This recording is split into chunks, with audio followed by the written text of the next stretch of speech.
ایک وکیل صاحب بتاتے ہیں کہ میرے پاس ایک موکل کا کیس آیا جو کسی قتل میں ملوث کیا جا رہا تھا۔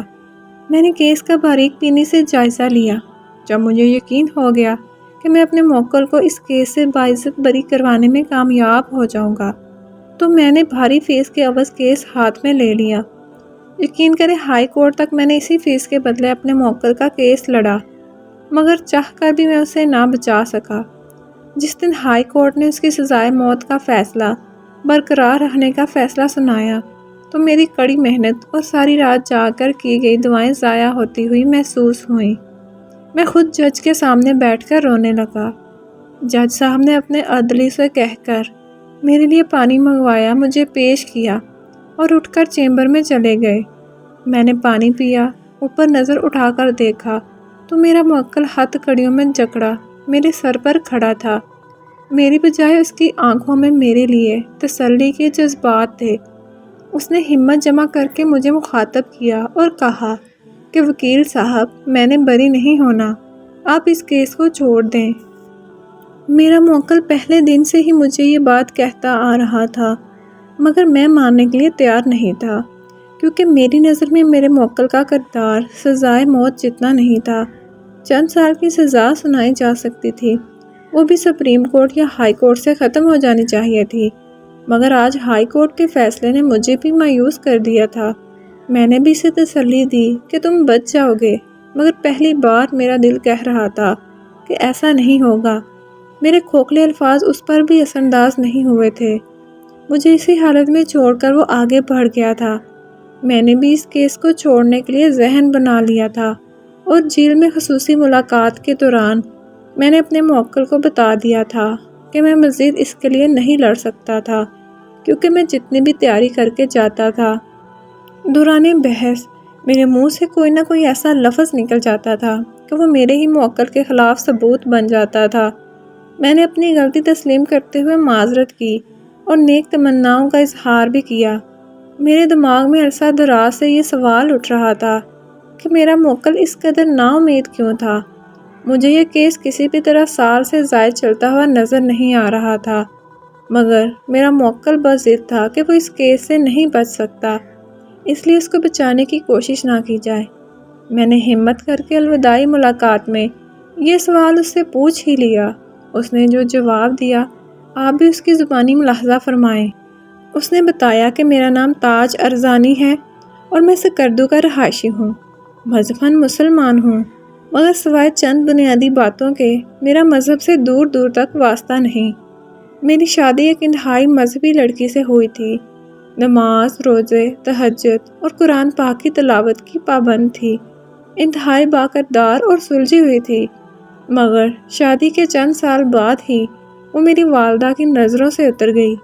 میری والدہ نے مجھے مجبور کرنا شروع کر دیا کہ میں اسے طلاق دے دوں، مگر میرے پاس کوئی مناسب بہانہ نہیں تھا۔ میں نے والدہ صاحبہ سے کہا کہ کوئی وجہ یا موقع بنا تو میں ایسا ضرور کروں گا، لیکن یوں بے وجہ طلاق دینا میرے لیے ممکن نہیں۔ میری والدہ نے میری بات نہ مانی اور مجھ پر دباؤ بڑھاتی رہیں، یہاں تک کہ انہوں نے خود سے موقع بنانے کا فیصلہ کر لیا۔ ہوا کچھ یوں کہ میری بیوی امید سے تھی، 6 ماہ کا بچہ اس کی کوکھ میں تھا۔ میری والدہ میرے قریبی دوست اور پڑوسی نجیب کے پاس گئی اور اس سے کہا کہ میری بہو بیمار ہے، اس کے لیے دوا لا کر دے دو۔ ساتھ ہی اسے بتایا کہ بہو فلاں کمرے میں سو رہی ہے، ابھی اس کی آنکھ لگی ہے، تم اسی کمرے میں دوا لے کر آ جانا، میں بہو کے پاس بیٹھی ہوں گی۔ مجھ سے بار بار دروازے تک نہیں آ ہوتا۔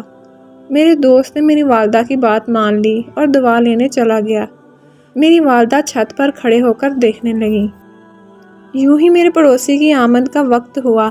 میری والدہ چھپ کر کھڑی ہو گئی اور میرا پڑوسی دوست دوا رکھنے کے لیے میری بیوی کے کمرے میں داخل ہوا تو میری والدہ نے باہر سے دروازے کو بند کر دیا اور واویلا مچا کر اہل محلہ کو بھی اکٹھا کر لیا۔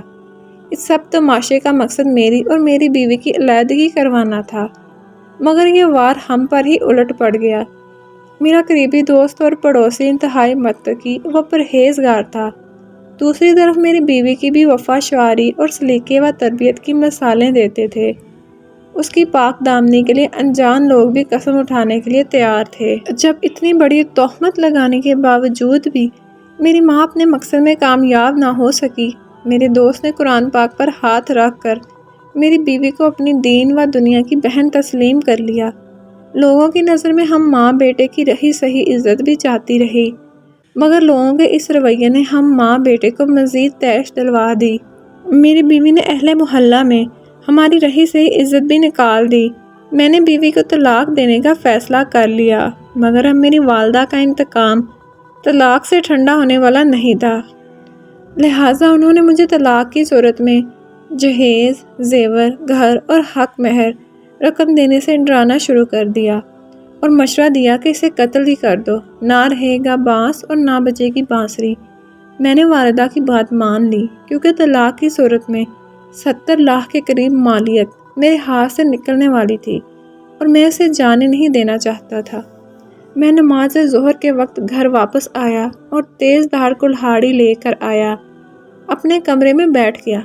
میری بیوی وضو کر کے آئی، مجھے دیکھا تو میرے لیے کھانا لینے کے لیے واپس مڑی تو اس کی نظر اپنے قرآن پاک پر پڑی جو اپنی جگہ کی بجائے کسی اور جگہ پڑا تھا۔ اس نے چوم کر سینے سے لگایا، اسے اپنی جگہ پر رکھا اور مجھے کھانا دینے کے لیے واپس مڑی تو میں نے کلہاڑی کا وار کر کے اس کا سر 2 ٹکڑے کر دیا۔ اس نے آخری بار پانی مانگا، مگر میں نے کہاں دینا تھا، البتہ وضو کے پانی کا قطرہ بہتے ہوئے اس کے چہرے پر سے ہو کر حلق میں جا گرا۔ اس کے ساتھ ہی اس نے کلمہ شہادت پڑھا اور جان آفرین کے سپرد کر دی۔ اس کے پیچھے چلنے والا کوئی نہیں تھا۔